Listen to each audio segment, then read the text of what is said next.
सूत्रात की कालामसूत्र, या कालामसूत्राचा अभ्यास करणार आहोत. आपल्याला माहिती आहे की आताच त्यांनी एक सुंदर एक वाक्य म्हटलं त्यांनी की मानव मुक्तीचा किंवा स्वातंत्र्याचा, मानव मुक्तीचा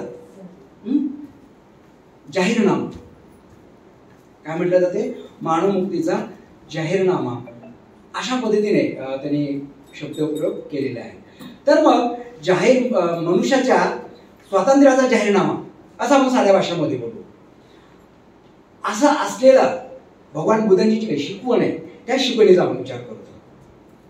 तर या शिकवणीमध्ये भगवान बुद्धाने मनुष्याला कशा पद्धतीने मनुष्याने जीवन जगलं पाहिजे, मनुष्याने जे स्वातंत्र्य आहे त्या स्वातंत्र्याचा अंगीकार कशा पद्धतीने केला पाहिजे हे भगवान बुद्ध काय करतात, या कालामसूत्रामध्ये शिकवतात. आता हे कालामसूत्र म्हणजे काय? काला म्हणजे कोण? काला म्हणजे दुसरे तिसरे काय नसून तुम्ही आणि आम्ही कालाम आहोत. कोण? तुम्ही आणि मी, आपण कालाम आहोत. असं म्हटलं जातंय की ज्यावेळेस भगवान बुद्ध होते उत्तर प्रदेशमध्ये, त्या कालावधीमध्ये उत्तर प्रदेशामध्ये असताना भगवान बुद्ध वेगवेगळ्या ठिकाणी प्रचार आणि प्रसार करायचे. आणि ज्यावेळेस आपण एखाद्या सूत्राचा विचार करतो, आता हे सूत्र कशामध्ये आलेलं आहे? अंगुत्तर निकायामध्ये एक सूत्र आलेलं आहे आणि त्या सूत्राचं नाव काय? कालाम सूत्र, अंगुत्तर निकायामध्ये. आणि आपल्याला माहिती आहे की कोणतेही सूत्र चा जेव्हा विचार करतो, आपण वाचतो, तर त्या सूत्रामध्ये एक वाक्य असतं. कोणतं वाक्य असतं? असे मी ऐकले आहे. आणि ह्या सुद्धा सूत्रामध्ये असंच येते. प्रथम काय म्हणतात ते? सूत्राची सुरुवात काय होते? असे मी ऐकले आहे. आता मग असे कुणी ऐकलेले आहे? कुणी ऐकलेले? येस, आनंदाने ऐकलेले. आता आनंदाने कसं ऐकलं ते आपण बघूया. आपण पाहतो की जे काही सूत्रपिटक आहे, म्हणजे बुद्ध धर्माची जी काही शिकवण आहे ती कशामध्ये आहे? येस, त्रिपिटकामध्ये आपण शिकवण समजतो. त्रिपिटकामध्ये भगवान बुद्धांची शिकवण आहे. 3 पिटक कोणती आहेत? सूत्रपिटक, विनय पिटक आणि अभिधम्म. ही जी बौद्ध धर्माची 3 मुख्य पिटक आहेत. पिटक म्हणजे काय म्हणतो आपण? पेढ्या. त्याच्यामध्ये काय आहे? बरंचसं काही खजिना लपलेला आहे. हा 3 प्रकारचा जो काय पेढे आहे त्याच्यामध्ये खजिना आहे. मग ह्या खजिन्याची निर्मिती कशी झाली? ह्या खजिन्याची निर्मिती झाली प्रत्यक्ष भगवान बुद्ध यांचं जेव्हा महापरिनिर्वाण झालं. महापरिनिर्वाण झाल्यानंतर खरोखर भगवान बुद्धांची शिकवण कोणती, यामध्ये काही संभ्रम निर्माण होऊ नये. कारण भगवान बुद्धांच्या अगोदर महावीर नावाचे एक धर्मसंस्थापक निर्माण होऊन गेले. काही 40-45 वर्षाचा कालावधी असेल की जे बुद्धाच्या अगोदर होते. आणि महावीरांनी काय केलं? कुठला धर्मसंस्थापक स्थापन केला? जैन. बोलायचं, मी एकटा बोलणार नाही. जैन धर्माचं काय केलं? स्थापना केली. आणि ज्यावेळेस त्यांचं निधन झालं, कुणाचं? महावीरांचं निधन झालं, त्यावेळेस त्यांच्या जी शिकवणी होत्या त्या शिकवणीविषयी त्यांच्या संघामध्ये काही संभ्रम निर्माण झाले की नक्की ही शिकवण महावीरांची आहे का, हा प्रश्न निर्माण झाला. आणि अशा प्रकारचा प्रश्न पुन्हा आपल्यामध्ये येऊ नये हे कुणाला वाटलं? सारीपुत्ताला वाटलं. आणि मग सारीपुत्ताने काय केलं? जी काय भगवान बुद्धांची शिकवण आहे ती प्रत्यक्षात जे भगवान बुद्धांचे भिक्षू संघ होता त्यांच्याकडून पाठ करून घेतली. काय केली? पाठ करून घेतली. आता पंचशील आहे. आता पंचशील कसं पाठ करायचं? 5 नामकी पंचशील, 1 नामकी. म्हणजे काही पाठ करण्याकरिता एखादी जी शिकवण आहे पाठ करण्याकरिता त्याला काहीतरी सपोर्टिव्ह द्यायचं जेणेकरून पाठ होते. आता आपल्याला शाळेमध्ये काय होतं? एखादी जर कविता शिकवायची असेल ते कशी शिकवतात? त्याला चाल लावली जाते, बरोबर. चाल लावून शाळेमध्ये ती कविता म्हटली जाते आणि सगळेजण म्हणत असतात. त्यामुळे काय होतं, ती कविता सर्वांची पाठ होते. जणू काही तशाच पद्धतीने सारीपुत्ताने भिक्षूंना काय केलं, एकत्र आणून ज्या काही भगवान बुद्धाच्या शिकवणी ते काय केल्या, पाठांतर केलं. त्यामुळं आज आपल्याकडे ज्या शिकवणी आलेल्या आहेत ना, त्या शिकवणी तशा पद्धतीने आलेल्या आहेत. कल्पना करा की समजा सारीपुत्ताने असं केलंच नसतं, काय झालं असतं. जी महावीरांची अवस्था झालेली होती, वर्धमान महावीर, तशीच बुद्धाच्या शिष्यांची सुद्धा झाली असते. परंतु सारीपुत्तांनी तशा पद्धतीने केलेलं नाही. आणि आपण पाहतो की त्या काळामध्ये अनेक शिकवणी ह्या पाठ झालेल्या होत्या. आणि ज्यावेळेस भगवान बुद्धांचं महापरिनिर्वाण झालं त्यावेळेस एक धर्मसंगिनी बसवली. त्याला म्हटलं जातं की भगवान बुद्धांची जी शिकवणी आहे तिचं काय केलं गेलं, संग्रह केला गेला, संग्रह केला. आणि मग त्या संग्रहामध्ये मुख्य जी शिकवण होती त्याला काय म्हणतो आपण, सूत्रपिटकामध्ये भगवान बुद्धांच्या ज्या काय भगवान बुद्धांनी ज्या ज्या ठिकाणी शिकवणी दिलेल्या आहेत, लोकांना सांगितलेलं आहे, तर त्या शिकवणी जशा आहेत का तशा या काय केलं गेलं, पडताळणी त्या धर्मसंगिनीमध्ये केली गेली.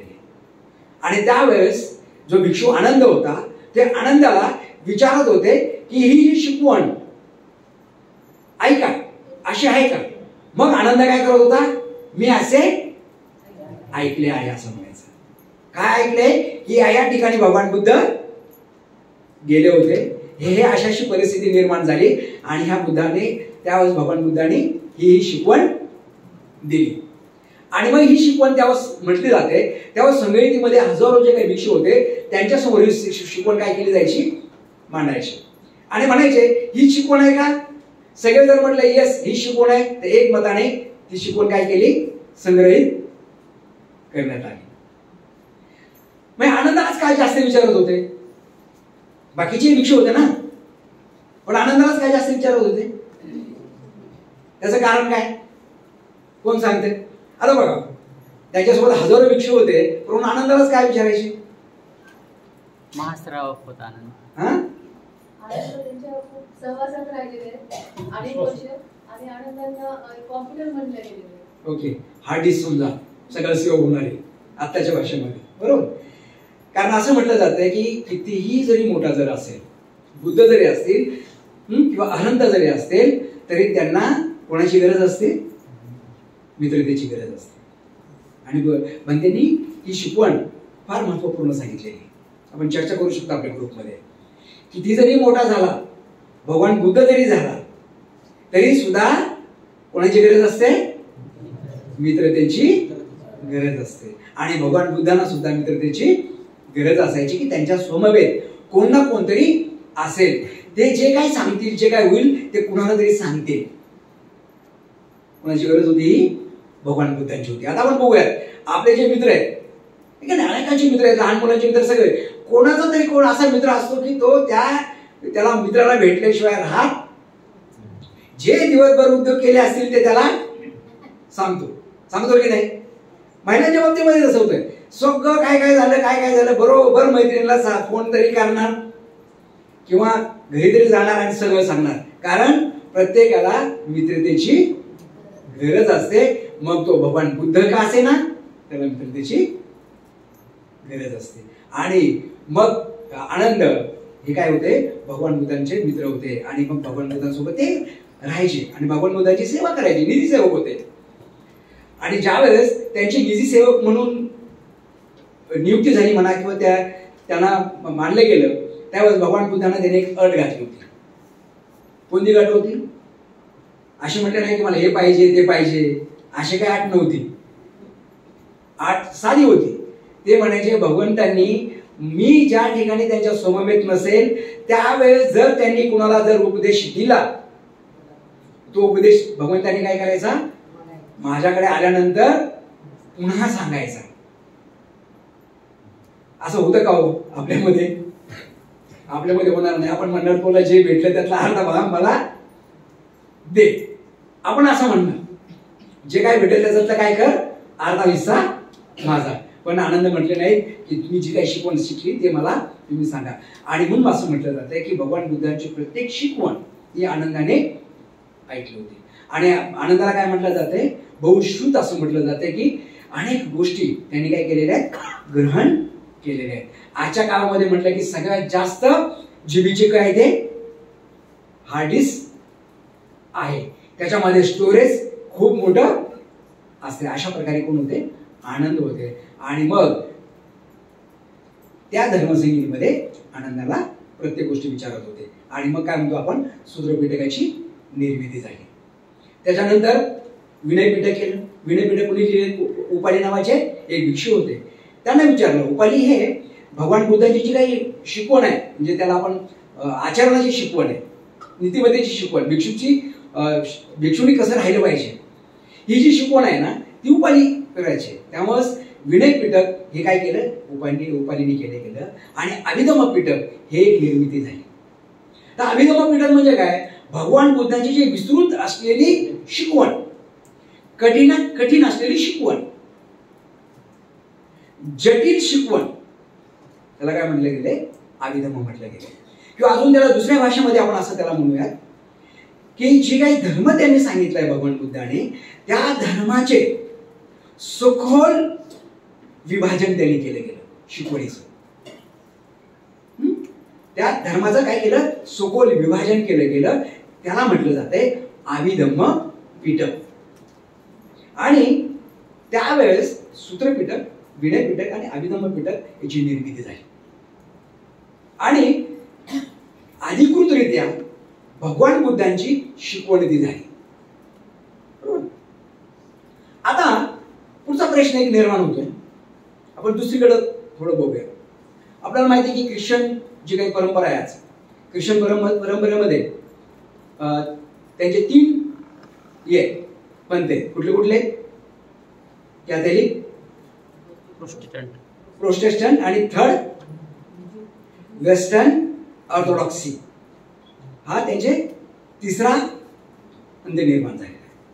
1005 मध्ये इसवीसनानंतर तो तिसरा जो पंथ आहे तो निर्माण झालेला आहे.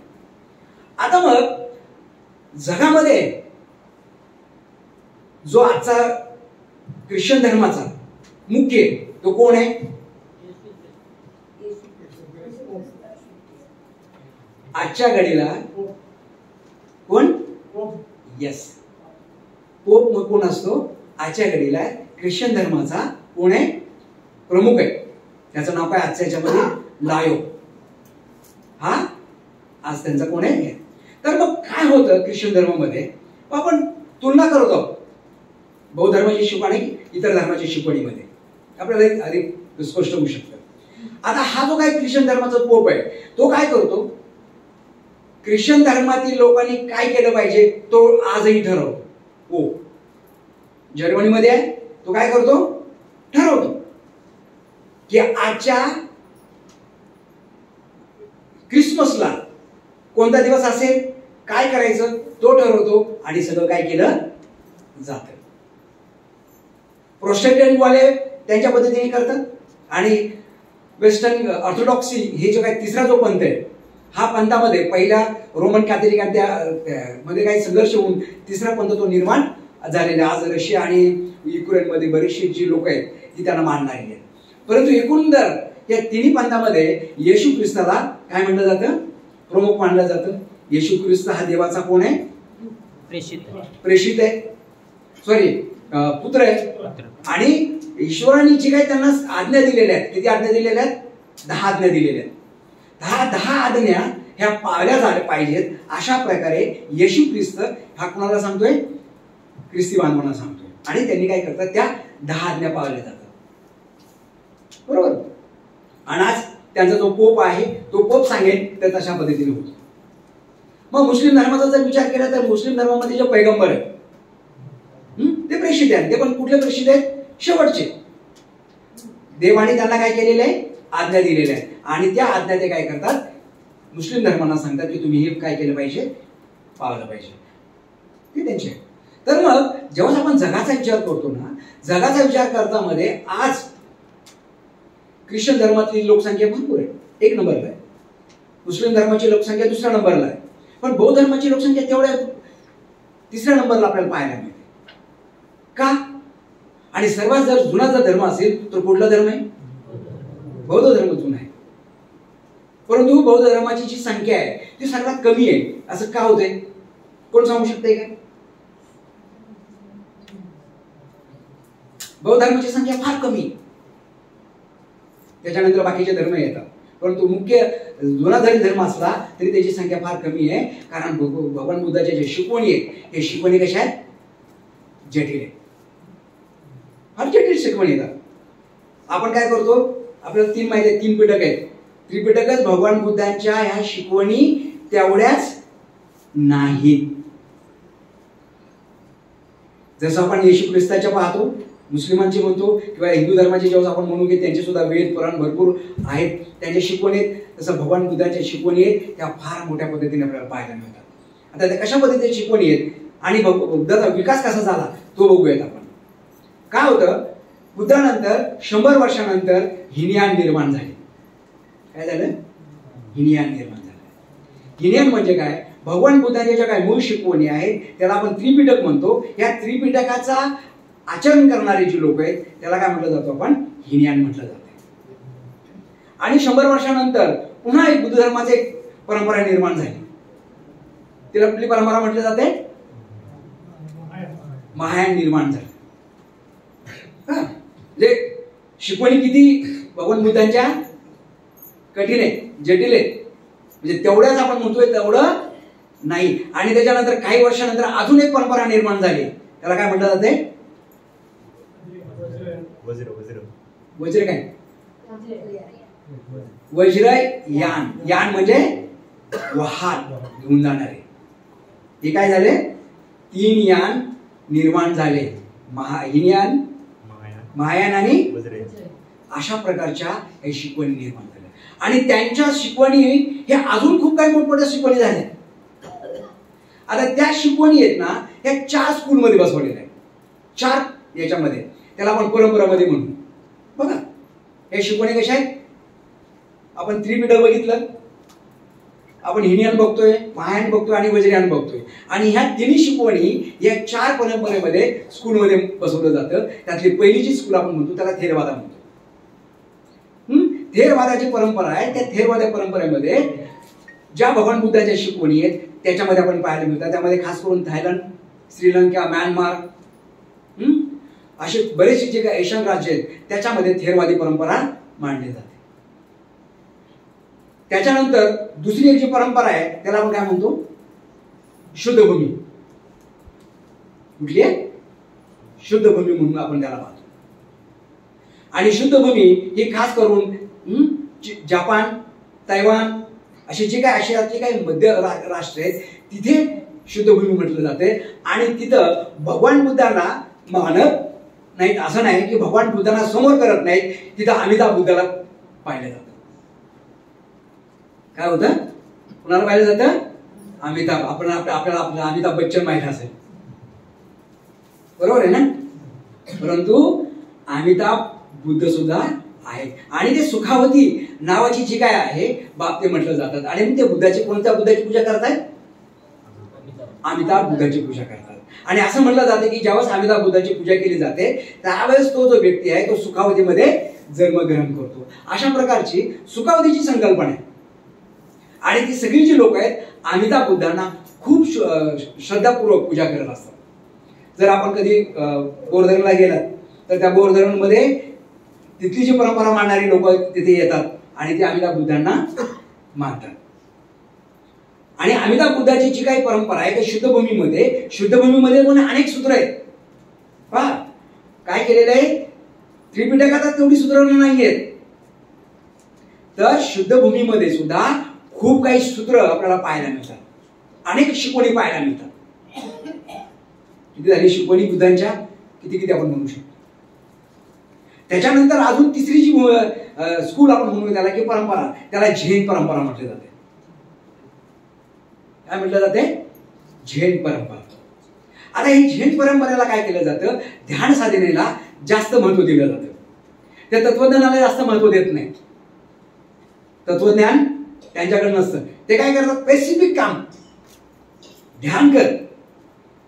ध्यान नाही तर जेवण नाही, ध्यान नाही तर काम नाही, काम नाही तर जेवण नाही. डायरेक्ट मनावर काम करा. इकडं तिकडं गोंधळ करायचा नाही. सरळ एखाद्या भिक्षुकानंद झेन मास्टर काय म्हणाले, बसा ध्यान कर, काही विचार करायचा नाही, काय नाही, मनावर कार्य करायचं डायरेक्ट. त्याच्यामध्ये सुद्धा अनेक शिकवणी आहेत. आपण हुईनिंग सूत्र पाहतो, अकोइन सूत्र पाहतो. ह्या सूत्रामध्ये झेन परंपरा निर्माण झालेली पाहिजे. किती शिकवणी झाल्या, बरोबर की नाही. त्याच्यानंतर अजून एक ज्याला स्कूल म्हणूयात आपण परंपरा, त्याला तिबेटियन स्कूल म्हटलं जातं, तिबेटन परंपरा. आणि बौद्ध धर्मामध्ये असं म्हटलं जातं की जी तिबेटन परंपरा आहे तो जणू काही तो कळस आहे. काय तो शिकवणीचा कळस आहे. एवढा प्रचंड शिकवणी या तिबेटन परंपरेमध्ये आपल्याला पाहायला मिळतात. आणि खास करून महान संप्रदायाचा वज्रयानावर परिणाम झाला आणि त्या वज्रयानामधून अनेक शिकवणी निर्माण झाल्या. आणि एवढ्या मोठ्या शिकवणी निर्माण झाल्या की आज देखील चीन, तिबेट, त्यानंतर तिबेटच्या बाजूला असलेली जी काही राज्य आहेत, जे काही अजून देश आहेत, भूतान आहे, तर तिकडची सगळी जी काही लोक आहेत ना, ती तिबेटन परंपरेवर असलेली जी शिकवणी आहेत त्या शिकवणीचं आचरण करतात. त्याच्यामध्ये परत त्यांच्या चार परंपरा आलेल्या आहेत. निगम संप्रदाय दिसतो की तो 8व्या शतकात निर्माण झालेला आहे. काचोक संप्रदाय निर्माण झाला तो 8व्या शतकात झालेला आहे. सांगे संप्रदाय तो निर्माण झाला आहे की तो 11व्या शतकात झालेला आहे. आणि गेसल नावाचा एक संप्रदाय निर्माण झाला तो 15व्या शतकात निर्माण झालेला आहे. आणि एवढ्या संप्रदाय निर्माण झाल्यानंतर अनेक शिकवणी निर्माण झाल्या, अनेक सूत्र निर्माण झाले, अनेक बुद्धाच्या शिकवणी निर्माण झालेल्या आहेत. आणि मग ज्यावेळेस आपण विचार करतो की अरे भगवान बुद्धांची शिकवण तर किती आहे, आपण तर त्रिपिटकच घेऊन बसतोय. काय केलेलं आहे आपण, काय केलेलं, फक्त त्रिपिटकच घेऊन बसलोय. तर भगवान बुद्धांच्या प्रचंड अशा शिकवणी आहेत, त्या शिकवणीचा आपण विचार केला पाहिजे. आणि असं कधी कधी भाग्यशाली हा शब्द मी वापरत नाही, पण कधी कधी वापरतो की आपण अशा बौद्ध परंपरेमध्ये आलेलो आहोत की जी बौद्ध परंपरा जगामध्ये सर्वात श्रेष्ठ आहे. तुम्ही कुठलाही धर्म परंपरा घ्या, इतर धर्माचे हे घ्या, त्याच्यामध्ये एवढ्या शिकवणी तुम्हाला दिसत नाही. आणि ह्या शिकवणी का निर्माण झालेल्या आहेत, कारण मनुष्य देखील तेवढ्या पद्धतीने लोक झालेले आहेत. प्रत्येक माणूस काय वेगळा आहे आणि त्याला कुठली शिकवण उपयुक्त पडते आपल्याला सांगू शकत नाही. आणि म्हणून ह्या सगळ्या संप्रदाय आपल्याला निर्माण झालेल्या आहेत आणि बुद्ध धर्म फार मोठ्या पद्धतीने विकसित झालेले आपल्याला पाहायला मिळतो. बाबासाहेब जेव्हा धर्मांतर करत होते तर बाबासाहेबांना विचारलं की तुम्ही कुठला परंपरा पकडणार, हिनयान करणार झालात की तुम्ही महायान झालात की वज्रयान झालात. बाबासाहेब काय म्हटले, मी बुद्धयान झाले. म्हणजे त्यांना काय हवंय, त्यांना सर्व हवं अपेक्षित आहे. बघा बाबासाहेबांना हिनयान अपेक्षित नाही, महायान नाही, वज्रयान नाही, तर सगळे अपेक्षित असलेली जी बाब ती म्हणजे बुद्धयान. आणि बुद्धयान मध्ये सगळं येतं. बाबासाहेब म्हटले नाहीत मला वज्रयान नको, बाबासाहेब असे म्हटले नाहीत मला हिनयान नको किंवा मला महायान नको, असं बाबासाहेब म्हटले. ते काय म्हटले, मला बुद्धयान पाहिजे. म्हणजे सगळे यानं सगळ्या ज्या परंपरा आहेत ह्या सगळ्या परंपरा ह्या अपेक्षित कुणाला आहेत, बाबासाहेबांना. आपण ज्यावेळेस त्रिरत्न बौद्ध महासंघाचा विचार करतो त्या बंदी संरक्षणाने काय केलेलं आहे, या सगळ्या ज्या परंपरा आहेत ह्या परंपरा आपल्या संघामध्ये आणलेल्या आहेत आणि त्या परंपरेचा आपण अभ्यास करत असतो. आता आपण इथे एका सूत्राचा अभ्यास करणार आहे, परंतु संघामध्ये वेगवेगळ्या प्रकारच्या परंपरेचा अभ्यास करत असतो. मागच्या एक आठवड्यापूर्वी आम्ही तिबेटनची परंपरा होती त्याचा अभ्यास करत होतो. म्हणजे त्यांनी इंट्रोड्यूस केली होती, नाही ही परंपरा आपल्यामध्ये आहे. तर त्याचा अभ्यास करता करता आम्हाला आठवडा लागला. तेव्हा आम्ही एक परंपरा करू शकलो. एक परंपरेचा काय केलं, अभ्यास आम्ही करू शकलो. एकच, किती परंपरा. आणि म्हणून म्हणतो की जगामध्ये जरी बौद्धांची संख्या कमी जरी असली तर बौद्ध हे खूप मोठ्या पद्धतीने बुद्ध धर्माची शिकवण आपल्याला जगामध्ये पाहायला मिळते. तर तुम्ही आपल्या आपल्या ग्रुपमध्ये करून चर्चा करू शकता कशा प्रकारची शिकवण आहे. तर मग आपण प्रत्यक्षात काय करूया, सूत्राकडे वळूया. सूत्रात काय सांगितलंय, कालाम सूत्रामध्ये काय सांगितलं जातं, त्यावेळेस काय असं म्हटलं जातं की उत्तर प्रदेशमध्ये मगध राज्य होतं आणि कौशल राज्य होतं. ही दोन राज्य होती त्यावेळेस. उत्तर प्रदेशामध्ये हे 2 पार्ट होते. आज आपण पाहतो उत्तर प्रदेश आहे, त्यानंतर बिहार आहे, उत्तराखंड आहे, उत्तरांचल आहे. ही जी काय म्हटलं जातं त्याला कोशल प्रदेशामध्ये ती लोक असायची. मगध एक होतं राज्य. मगध मध्ये आपण आता उत्तराखंडाचा काय भाग आहे, ओडिसा आहे, वेस्ट बेंगॉल आहे, हा भाग तिथे त्या काळामध्ये 2 राज्य होते, मगध आणि कोशल राज्य. आणि भगवंत त्यावेळेस कोशल राज्यामध्ये काय करायचे, प्रवास करत होते, पायी प्रवास करायचे. ह्या गावातून त्या गावात, त्या गावातून त्या गावात, असा त्यांचा पायी प्रवास चालू असायचा. वर्षातले 8 महिने त्यांचा प्रवास असायचा आणि 4 महिने काय असायचं, वर्षमास असायचा.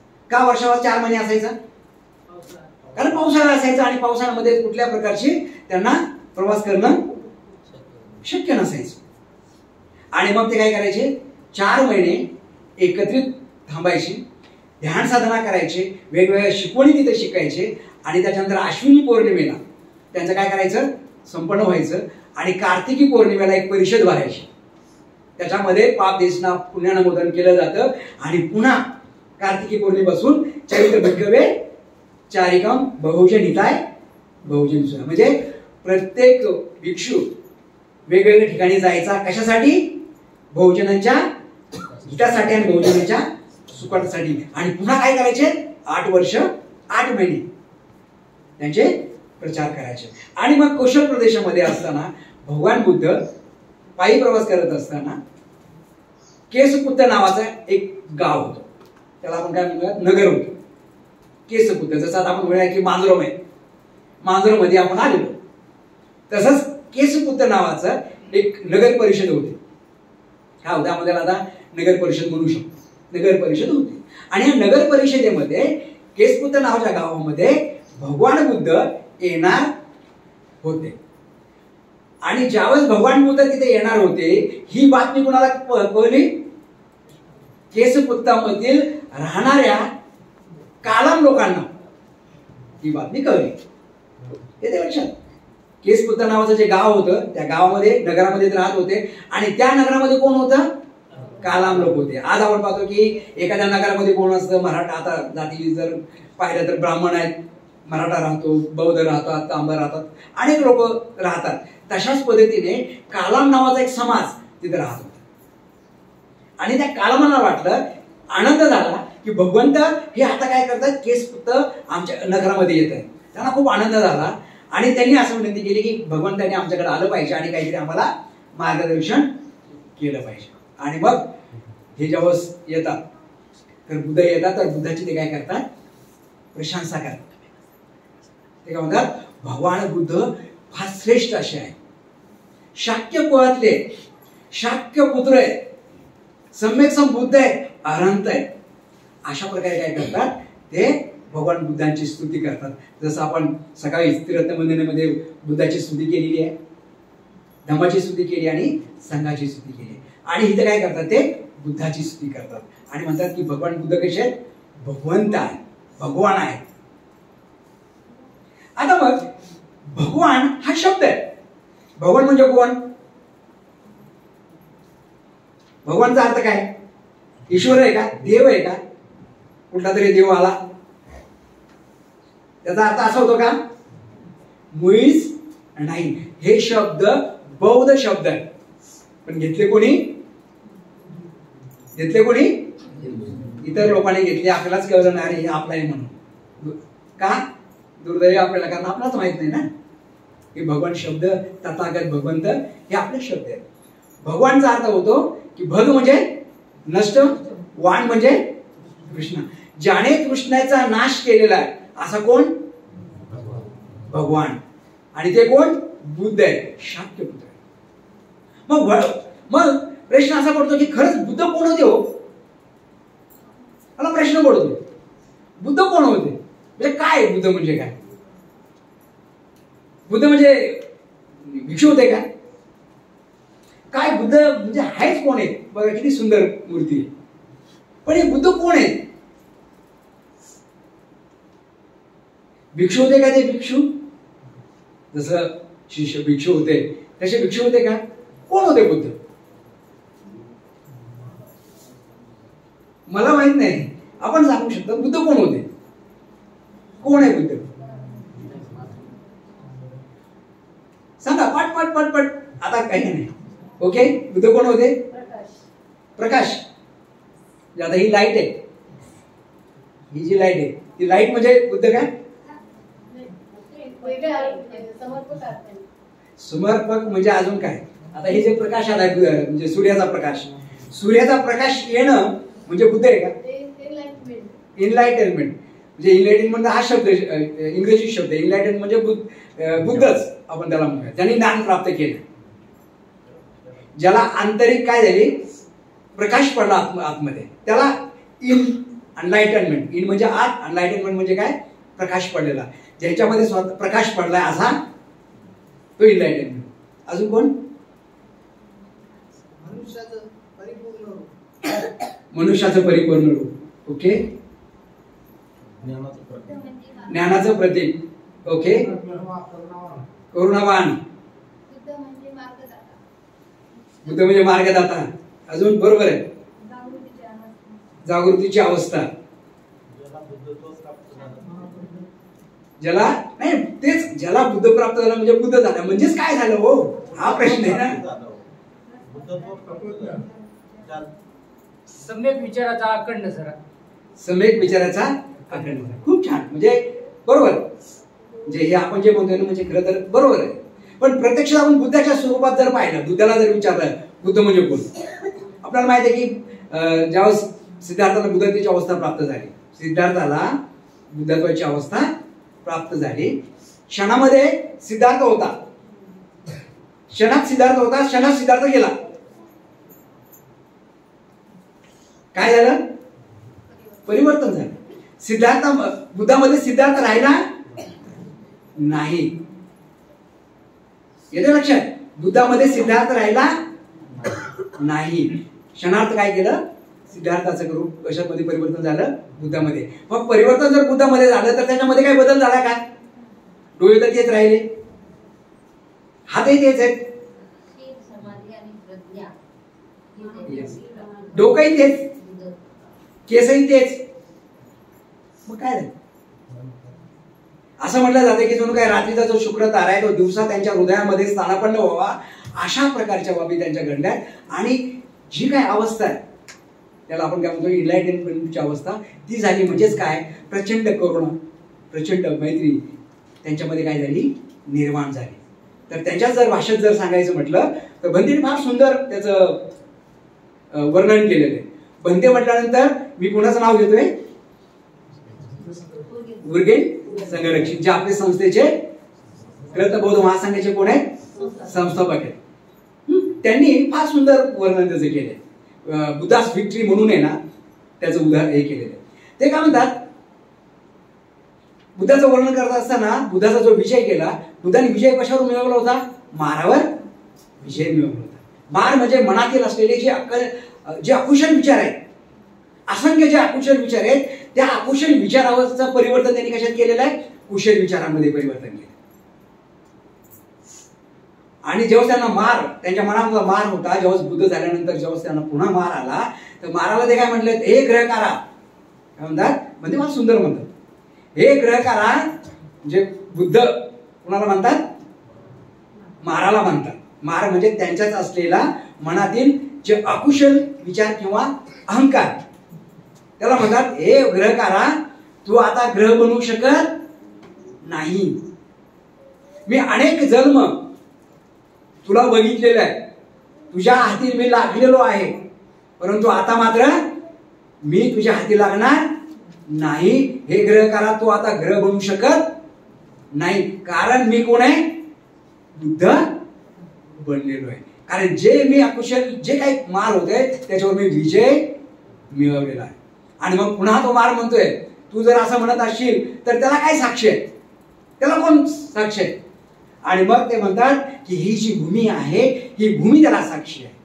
त्याला आपण भूमिस्पर्श मुद्रा म्हणतो. ही जी आहे अभय मुद्रा आहे, धम्मचक्र मुद्रा आहे, पण अभय मुद्रा जी आहे, सॉरी धम्मचक्र भूमिस्पर्श मुद्रा आहे, त्या मुद्रेमध्ये भगवान बुद्ध ते सांगतात, कुणाला?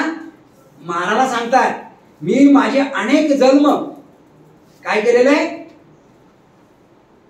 मारावर विजय मिळवत आलेलो आहे, आणि हे मारा तो आता माझ्यावर विजय मिळवू शकत नाही, कारण मी सम्यक संबुद्ध झालेलो आहे.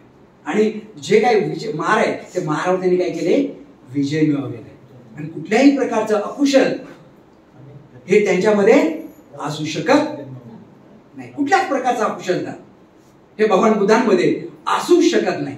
अशा प्रकारची जी अवस्था, शुद्ध अवस्था म्हणजे कुठली, त्याला काय म्हटलं जाते, बुद्धत्वाची अवस्था.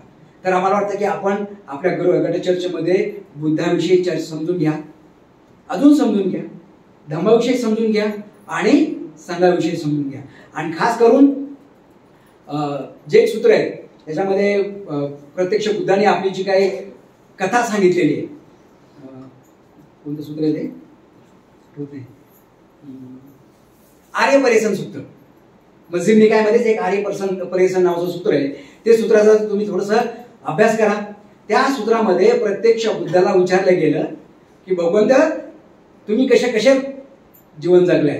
तर भगवान बुद्धांनी त्यांच्या पूर्ण जीवनाचा उल्लेख त्या आर्य पर्यसन सूत्रामध्ये केलेला आहे. आर्य पर्यसन सूत्र म्हणजे आर्याचा शोध घेणं. आर्य पर्यसन सूत्र, पर्यसन म्हणजे शोध घेणं, जे आर्याचा शोध घेणं म्हणजे आर्य पर्यसन सूत्र. त्याच्यामध्ये भगवान बुद्धांनी स्वतः आपली जे जीवनचरित्र आहे त्याच्यात सांगितलेलं आहे, आणि बुद्ध कसे झाले ते त्यांनी सांगितले. तर मला वाटतं की ते तुम्ही करू शकता. आणि मग ते केसपुत्तामध्ये त्या नगरीमध्ये आल्यानंतर जे कालाम आहेत, कालाम काय करत होते, भगवान बुद्धांची स्तुती करायला लागले.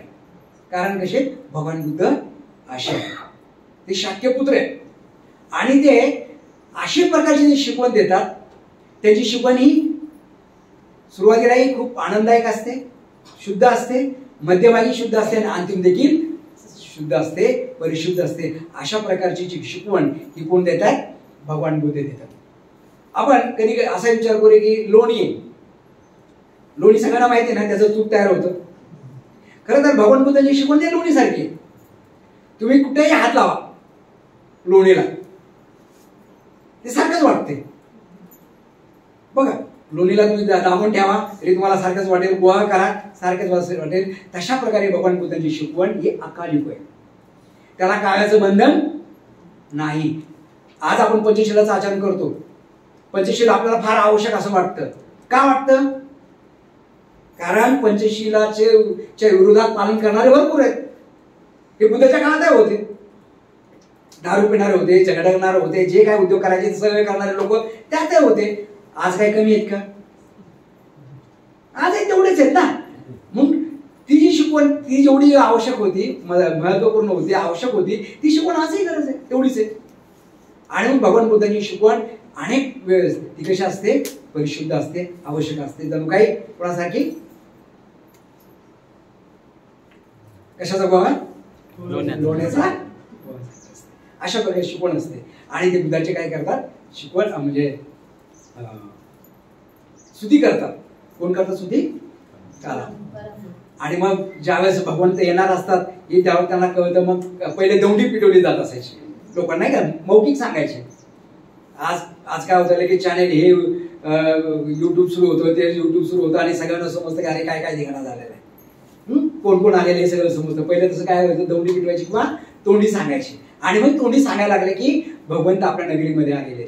आणि खरोखरच भगवंत असं म्हटलं जातं की 1150 भिक्षू सवय ते काय करतात, त्या नगरीमध्ये येतात, केसपुत्त नगरीमध्ये येतात. कदाचित हा जो आकडा आहे तो आकडा तेवढा असू शकत नाही, कारण त्या काळामध्ये काही भाषा नव्हती, लिपी नव्हती, म्हणून ती सूत्रबद्ध पद्धतीने होऊ शकली नाही. कारण त्याच्यामध्ये बरेचसं काही भेसळ जाण्याची दाट शक्यता असू शकते. फक्त आपण असं म्हणू शकतो की खूप भिक्षू, जास्त भिक्षू समेत ते आलेले आहेत.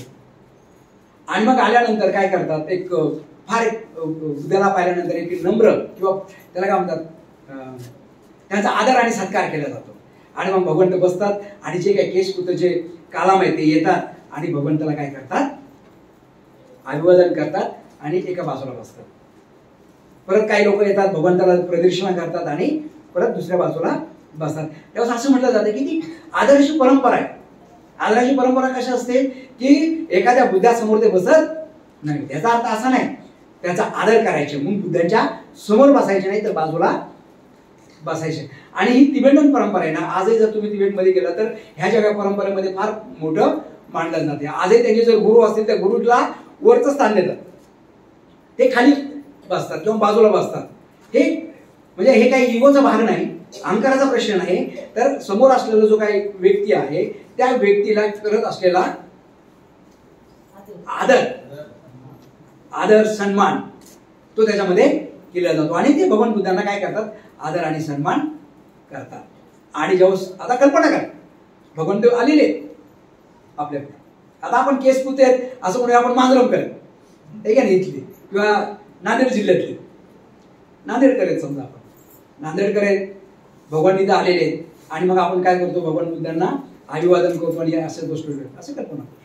आणि मग बुद्ध बसतात आणि त्यावेळेस जे काही कालाम आहेत, कालाम आता ते कालाम आहेत. आता आपण कोण झालो, आता आपण कालाम आहेत. त्याचं कारण पुढे बघूया. आपण कालाम आहे कारण कालामाला ना काही संभ्रम निर्माण झालेला आहे, काही समस्या निर्माण झालेल्या आहेत. त्या समस्या आपल्या असू शकतात. तर मग कालाम काय म्हणतात, भगवंत आमच्या केसपुत्त नगरीमध्ये असे काही श्रमण येतात, असे काही ब्राह्मण येतात आणि एवढ्या काही गोष्टी आम्हाला सांगत असतात, प्रचंड गोष्टी आम्हाला सांगतात आणि आमच्यावर त्या थोपवतात. हे तुम्ही मान्यच केलं पाहिजे, ह्या गोष्टी तुम्ही स्वीकारलंच पाहिजे. अशा प्रकारे भगवंत हे लोक करतात. कालामाचा प्रश्न काय असतो. आता त्यावेळेस पाहूयात की श्रमण आणि ब्राह्मण हे काय असायचे. बुद्धाच्या काळामध्ये श्रमण आणि ब्राह्मण या दोन संस्कृती होत्या. श्रमण म्हणजे काय, जे ग्रहत्याग करायचे, घरात राहायचे नाही, जे सत्य शोधण्यासाठी घराच्या बाहेर जायचे, जंगलात राहिले, जे तपश्चर्या करायचे, पंचशिलेचं पालन करायचे किंवा अनेक शिलांचे पालन करायचे, कुणाचाही द्वेष करायचे नाहीत आणि जे काही सत्य आहे ते सत्य काय करायचे, शोधण्याचा प्रयत्न करायचे. अशी एक परंपरा होती. आणि त्यासोबत दुसरी एक परंपरा कार्यरत होती, त्याला काय म्हटले जाते, ब्राह्मण परंपरा. श्रमण आणि ब्राह्मण. आता ही जी ब्राह्मण परंपरा जी होती त्याच्यामध्ये काय करायचे ब्राह्मण, हे वेद करायचे, वैदिक परंपरा ते करायचे. त्याचा अर्थ काय होतो की होम करणं. होम माहिती आहे ना तुम्हाला, जाळ करायचे, जाळामध्ये अनेक प्राण्यांची आहुती द्यायची आणि ते प्राण्यांची आहुती दिल्यानंतर त्याचं जे काही मांस आहे ते मांस खायचे. मांसाहार मोठ्या पद्धतीने करणारे ते म्हणजे कुठले, त्या काळातले वैदिक परंपरेमध्ये असलेले जे काही ब्राह्मण ते असायचे. ते घरी राहायचे किंवा दुसरा त्यातला पार्ट एक असायचा ब्राह्मणांमध्ये, एक दुसरा भाग असायचा ते म्हणजे राजाश्रयावर असायचे. राजासाठी होम करणं, राजासाठी पूजा अर्चा करणं, राजाश्रयावर जीवन जगायचे. असा देखील पार्ट हा कोण होते, ब्राह्मण असायचे. आणि ही दोन्ही ब्राह्मण आणि श्रमण एकमेकांच्या विरोधात जीवन जगायचे, एकमेकांच्या विरोधात. आणि ज्यावेळेस एकमेकांच्या विरोधात जगायचे आणि मग हे काय करायचे, ते कालामाकडे यायचे आणि कालामाला एखादं तत्व जबरदस्ती सांगायचे. उदाहरणार्थ देव माना, प्रेशर करायचे, देव आहे, देव आहे. मग दुसरं श्रमण येणार आणि तो श्रमण काय म्हणतो, देव नाही, देव नाही. अशा प्रकारचं श्रमण आहे म्हणतो. आणि ज्यावेळेस हे म्हणतात त्यावेळेस काय होतं, अनेक संघर्ष निर्माण होतात. मग हे कालामाला वाटतं की काय करायचं, काय आम्ही कुणाचं मानायचं. हे म्हणतात की आमचं मानलं पाहिजे, हे म्हणतात आमचं असं मानलं पाहिजे, आम्ही सांगतोय श्रेष्ठ आहे, आम्ही ब्राह्मण आहेत म्हणून आम्ही श्रेष्ठ आहे. हे म्हणतात आम्ही श्रमण आहे म्हणून आम्ही श्रेष्ठ आहे. आणि बुद्धाच्या समकालीन मध्ये तो सगळ्यात मोठा प्रश्न होता, तो धर्माला धरून प्रश्न निर्माण झालेले होते. काय म्हणतात, धर्माला धरून अनेक प्रश्न निर्माण झालेले होते त्या काळामध्ये. कारण हे सर्व जे सांगायचे ना, हे राजकीय नाहीये, हे धार्मिक जी परंपरा आहे ना ते जास्त सांगायचे आणि ते लोकांवर रुजवायचे आणि माझंच म्हणा. मग आज परिस्थिती काय हो? आजची परिस्थिती कशी आहे? कालामासारखीच परिस्थिती आहे की नाही? बरोबर नाही? आज चॅनल उघडा, लगेच एक महाराज येतो, तो म्हणतो मी थर्ड हँड आहे, तिसरा हात आहे म्हणून तो सांगतो की हे केलं पाहिजे ते केलं पाहिजे. इथं आश्रम येतो, आश्रम आता त्या जेलमध्ये आहे, पण त्यांनी जेव्हा येत होता तर तेच सांगत होता. अनेक बाबा आहेत ते काय करतात, तेच सांगतात, हे आमचं ऐका, आमचं ऐका. श्री श्री रविशंकर येतो, आमचं ऐका, आमचं ध्यान शिका, आम्ही सर्वश्रेष्ठ आहेत. आणि आज कालामाला जेवढी गरज नाही तेवढी आजच्या हे आधुनिक कालामाला गरज आहे. बघा, त्या कालामाला जेवढी गरज नाही तेवढी आधुनिक कालामाला आपल्याला गरज आहे. कारण आज सर्वात श्रेष्ठ, आज सर्वात संघर्ष कशात धरून आहे? धर्माला धरून आहे. हे म्हणतात की माझा धर्म श्रेष्ठ आहे, हा धर्म वाईट आहे, त्यामुळे ह्या धर्माचं तुम्ही पालन केलं पाहिजे. खास करून हिंदू धर्माचंच पालन केलं पाहिजे, वैदिक धर्माचंच तुम्ही पालन केलं पाहिजे, ब्राह्मणी धर्माचंच पालन केलं पाहिजे. आणि जी काही बाब आहे ती काय केली जाते? जास्त थोपवली जाते. कोणावर? आजच्या कालामावर. मग आपल्या लोकांना, आपले लोक म्हणजे कालाम, आजचे जे आधुनिक कालाम आहेत त्यांना प्रश्न पडतो की अरे खरंच आहे, त्याला प्रश्न पडतो ना, अरे खरंच आहे ना. आणि परत दुसरं कोणतरी येत आहे ते वेगळं सांगतंय, परत कालामावर वाटत हेही बरोबर आहे, हेही बरोबर आहे आणि तेही बरोबर आहे. तेव्हा आजच्या कालामाला फार मोठी गरज भासते. आणि म्हणून आपण आपल्या चर्चेमध्ये आपण हे विचार करायचा की आधुनिक काळातल्या जे कालाम आहेत त्यांना कशाची गरज आहे? कारण आज धर्म जे काही ध्रुवीकरण आहे त्याचं प्रमाण सर्वात जास्त आहे. काय होतं? धार्मिक ध्रुवीकरण हे सर्वात जास्त आहे. त्या काळामध्ये, बुद्धाच्या काळामध्ये धार्मिक ध्रुवीकरण जरी होतं तरी त्याचं प्रमाण जास्त नव्हतं. 6 जे बुद्धाचे समकालीन होते ते 6 जे लोक होते धार्मिक जीवन जगण्यासाठी लोकांवर प्रभाव टाकायचे, ते 6 लोकच होते. परंतु आधुनिक काळामध्ये मात्र तसं नाही. तुम्ही जगाचा विचार करा, भारताचा विचार करता करा, तुम्ही जगाचा विचार करा. जगामध्ये ह्याला धरून संघर्ष आहे. तुम्ही जर्मनीमध्ये जा किंवा इस्रायलमध्ये जा, संघर्ष कशा नाही? धर्माला धरून संघर्ष आहे. जर्मनीमध्ये जे हिटलरने जे जीव लोकांना मारलं, का मारलं? ते नंतर इस्रायली झाले, का मारलं? त्यांना हेच वाटायचं की ही जी जीव लोक आहेत, जीव धर्माची जी लोक आहेत ते सगळ्यात वाईट आहे. 5 लाख लोकांना त्यांनी एकाच दिवशी मारून टाकलेलं आपण पाहायला मिळालं, म्हणजे काही कालावधीमध्ये. का? याचं कारण धार्मिक ध्रुवीकरण. आज अमेरिकेमध्ये जा, धार्मिक ध्रुवीकरण आपल्याला पाहायला मिळते, ब्लॅक अँड व्हाईट तिथं पाहायला मिळतं. युरोपमध्ये जा, ब्लॅक अँड व्हाईट पाहायला मिळतं. भारतामध्ये जा, प्रचंड जाती व्यवस्था पाहायला मिळते. एवढ्या जाती व्यवस्था की प्रत्येक जातला धरून आपलं पुढे जातच नाही. काय होतं? जातीला धरून पुढे जातच नाही, अशी भयंकर परिस्थिती आजच्या काळामध्ये झालेली आहे. आणि मग ते काय करतात, कालम काय करतात, ही आमची भगवंत ही समस्या आहे, आम्ही काय केलं पाहिजे? काय करतात? भगवंताला विचारतात. मग भगवान बुद्ध एक वाक्य पहिले म्हणतात की तुम्ही जी काही तुमच्या मनात एक शंका निर्माण झाली ना ती खूप चांगल्या प्रकारे झाली. अशा वेळेस शंका निर्माण होणं गरजेचं आहे, गरजेचं आहे.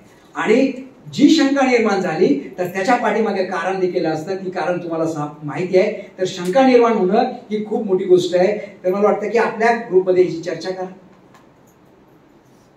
11:15 झाले तर चर्चा करताना कुठली गोष्ट करायची की आधुनिक आपण जे कालाम आहोत तर आधुनिक कालामाची असलेली समस्या काय, धार्मिक ध्रुवीकरण कसं आहे, या गोष्टी सुद्धा आपण चर्चा करायची. आणि त्यातली शंका निर्माण होणं ही खूप महत्वाची. हे कोण शिकवतंय? भगवंत सांगतायत. आणि मग शंका निर्माण होणं आणि कुशंका, म्हणजे एखाद्या शंका निर्माण होणं ही खूप चांगली गोष्ट आहे. पण जर शंका निर्माण नसता देखील कुशंका निर्माण होणं ही गोष्ट योग्य नाहीये. आता ध्यान करायचं नाही, ध्यानाला काय ध्यान करायचं नाही, मग ध्यान किती खराब आहे, ध्यान बरोबर नाही. हे काय झाली कुशंका. बुद्धाची शिकवण ऐकायची नाही, समजून घ्यायची नाही आणि बरोबर नाही त्यांना सांगितलेली, ही झाली कुशंका. पण भगवान बुद्ध काय करतात, फार महत्वपूर्ण आहे बरं का. म्हणून स्वातंत्र्याचा जाहीरनामा का म्हटलं जातंय, ह्याच म्हटलं जातंय की भगवान बुद्ध सांगतात की तुम्हाला शंका निर्माण झाली पाहिजे आणि ही शंका निर्माण झाल्यानंतर बुद्ध त्याला योग्य असे प्रतिसाद देतात. यस, तुमच्यामध्ये ही शंका निर्माण झालेली आहे. मग ह्याचं शंकेचं निरसन कसं करायचं ते आपण काय करू, उद्या बघूयात. मग बुद्ध त्यांना काय सांगतात ते आपण उद्या बघूयात. तर आजच्या मध्ये आपण सर्व समजून घ्यायचंय. त्याच्यामध्ये आपल्याला काय काय चर्चा करायची आहे, भगवान बुद्ध कोण होते, बुद्ध धम्म संघ आपण समजून शकतो. आधुनिक काळामध्ये आपण जे काळाम आहेत त्या कुठल्या कुठल्या समस्याला आहोत की जेणेकरून त्या समस्याला भगवान बुद्धांची शिकवण कशी कमी पडते याचा आपण विचार करायचा. तर मला वाटतं आजच्या ह्या दिवशी इथेच आपण थांबूयात. उद्या आपण दुसऱ्या पुढच्या ह्याच्यामध्ये जाऊयात आणि आज का आपण वेगवेगळे ग्रुप करू आणि त्या ग्रुपमध्ये आपण हे जे काही अभ्यास केलेले आपण तर ते काय करू, त्याची चर्चा करू. आणि चर्चा झाल्यानंतर जे काही समस्या असतील, प्रश्न असतील तुम्ही विचारू शकता. आणि नसेल तर कदाचित शेवटच्या दिवशी आपण ते सगळे जे प्रश्न आहेत ते आपण काय करूयात, समजून घेऊयात. मला वाटतं इथंच थांबूयात. धन्यवाद. जय हिंद.